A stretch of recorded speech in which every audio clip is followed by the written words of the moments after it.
పెట్టడం జరిగింది. ఈ 99 రోజుల పరిపాలన అనేది ఎందుకు పెట్టింది ప్రభుత్వం అని అంటే, మరి మేము చేసే పనులు మంచిగా ఉన్నాయా లేదా, ఇంకేమైనా సమస్యలు ఉన్నాయా, అన్ని సమస్యలు తీరుస్తూ ఉన్నామా లేదా, ఇంకెక్కడెక్కడన్నా మిగిలిపోయిన సమస్యలు తెలుసుకోవాలనే ఉద్దేశంతోనే ఈ కార్యక్రమాన్ని పెట్టడం జరిగింది. ఎందుకంటే బియ్యూరు మున్సిపల్ ఆఫీస్ కానీ మా దగ్గరికి కానీ మీరు వచ్చి సార్ సమస్యలు అవన్నీ చెప్తూ ఉంటారు. ఒక్కోసారి మొత్తం నియోజకవర్గ సమస్యలు ఉంటాయి.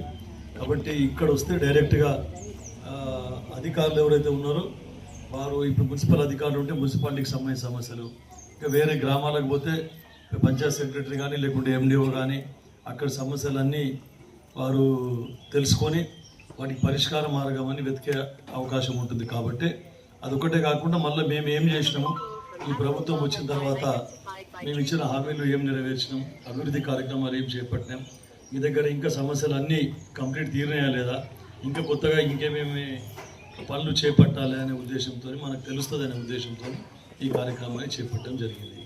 దాంట్లో భాగంగా ఈ ప్రభుత్వ పథకాలు మీకు వివరించడం, అదొకటే కాకుండా ఇంకా వేరే ఇతరత్ర ఇప్పుడు ఎస్ఐ గారు చెప్పినారు చాలా యాక్సిడెంట్ జరుగుతూ ఉన్నాయి. దాని గురించి రోడ్ సేఫ్టీ అనేది కూడా దీంట్లో ఇంట్రడ్యూస్ చేయడం జరిగింది. రోడ్డు భద్రత గురించి ఒక నెల రోజులు రోడ్డు భద్రత గురించి కార్యక్రమాలు చేపట్టడం జరిగింది. అదే కాకుండా మళ్ళీ ఇప్పుడు హెల్త్ హజార్డ్స్ మీద కూడా డాక్టర్ నిఖిత గారు ఇప్పుడే చెప్పడం జరిగింది. ఎందుకంటే హెచ్పివి వ్యాక్సిన్ చాలా క్యాన్సర్ మహమ్మారి, ఫస్ట్ బ్రెస్ట్ క్యాన్సర్, తర్వాత ఈ సర్వైకల్ క్యాన్సర్, ఈ గర్భకోశ క్యాన్సర్, దాంతో చాలామంది చనిపోవడం జరుగుతూ ఉంది. దాన్ని నివారించవచ్చు. ఎట్లయితే టీకాలు వేసి మనం పోలియో, మలేరియా, ఇవన్నీ మనము టైఫాయిడ్ కానీ ఇటువంటి మనం నివారిస్తూ ఉన్నాము. అట్లే ఈ వ్యాక్సిన్ తీసుకుంటే మీకు అందరికీ తెలుసు, మన కోవిడ్ వచ్చినప్పుడు కూడా, కరోనా వచ్చినప్పుడు కూడా వ్యాక్సిన్తో మనం అరికట్టినాం. అట్లే క్యాన్సర్ని కూడా మనం అరికట్టవచ్చు. కాబట్టి దాన్ని ఫ్రీగా ప్రభుత్వం ఒక డోస్ ఇస్తూ ఉంది. మీరు 14 సంవత్సరాలు దాటిన అమ్మాయిలకు అందరికీ, యుక్త వయసులో ఉన్న అమ్మాయిలకు ఇప్పియాలని చెప్పేసి, అది మళ్ళీ బ్రెస్ట్ క్యాన్సర్ గురించి స్క్రీనింగ్ చేస్తూ ఉన్నారు. ఎప్పటికప్పుడు స్క్రీనింగ్లు జరుగుతూ ఉన్నాయి. ప్రభుత్వం కూడా ఏఏజీ హాస్పిటల్తోనే టైఅప్ పెట్టుకొని మనకి ఇవన్నీ ఈ వ్యాక్సిన్స్ ఒకటే కాకుండా ఎట్లా మనం ప్రివెంట్ చేయగలుగుతాం అని చెప్పేసి మీకు అందరికీ అవగాహన కల్పిస్తూ ఉన్నాం. కాబట్టి దాని గురించి కూడా మీరు ఇంకా డీటెయిల్గా తెలుసుకోవాలి. ఈ పిఎస్సీలో కానీ సబ్ సెంటర్స్ కానీ అక్కడ పోయినప్పుడు ఈ ఆరోగ్య సమస్యల గురించి వారు చెప్పే సలహాలు సూచనలు కూడా మీరు పాటించాలని చెప్పేసి మీకు అందరికి చెప్తా ఉన్నాం.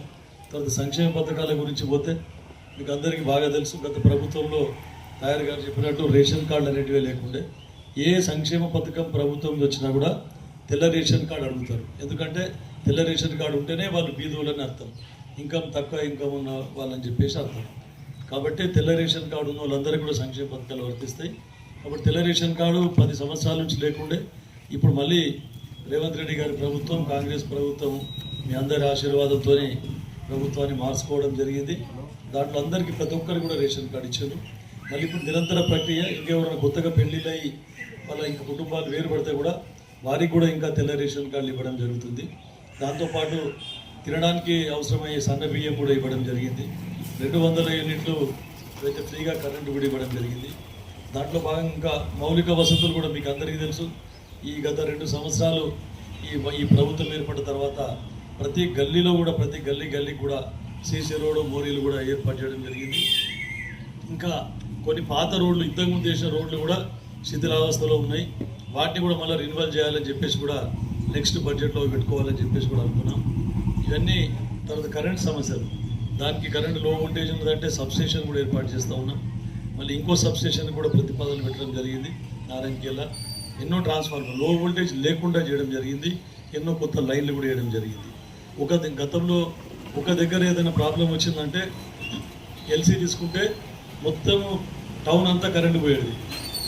ఇప్పుడు అట్లా కాకుండా ఎక్కడిదక్కడ 4 భాగాలు చేసి, ఆ 4 భాగాలకు సంబంధించి ఎక్కడిదక్కడ మనము ఈ స్విచ్ పెట్టేసుకుంటే ఎక్కడ కరెంటు పోతే అదే అక్కడ కరెంటు బంద్ చేసుకొని ఎల్సీ తీసుకొని చేసుకోవచ్చు.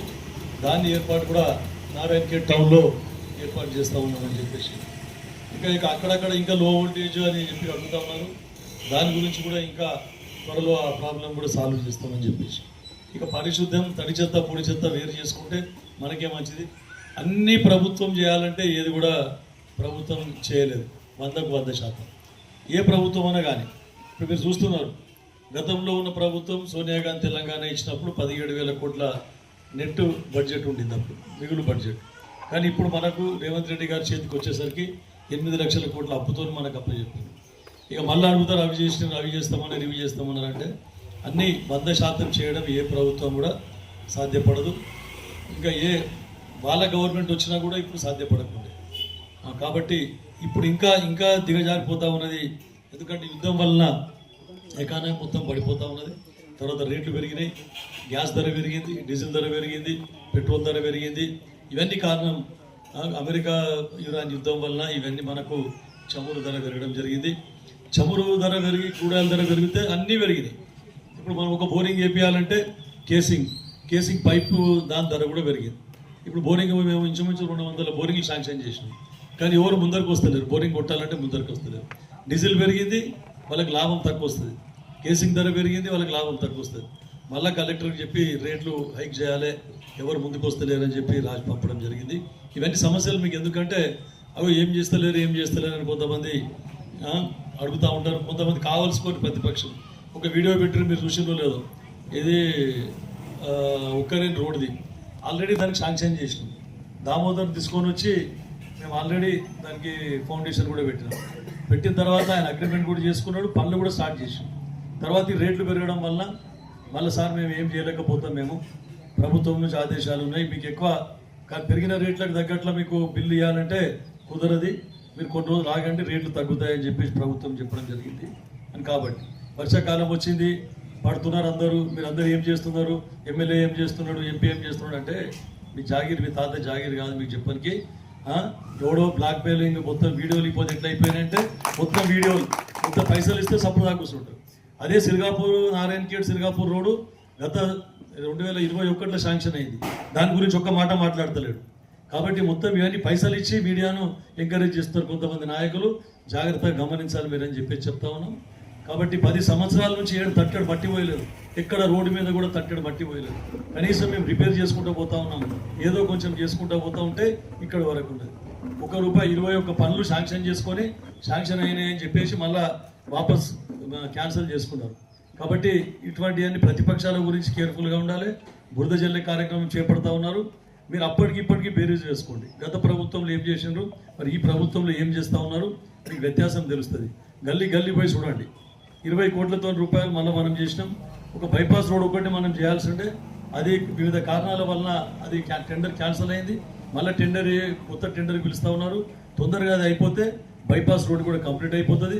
నిన్న వ్యాపారస్తులు కూడా చాలామంది ఇక్కడ మాకు 100 ఫీట్లు చేయొద్దని చెప్పేసి అడగడం జరిగింది. దాని గురించి కూడా మేము ఖచ్చితంగా ఎంపీ గారు నేను ఆలోచిస్తాం.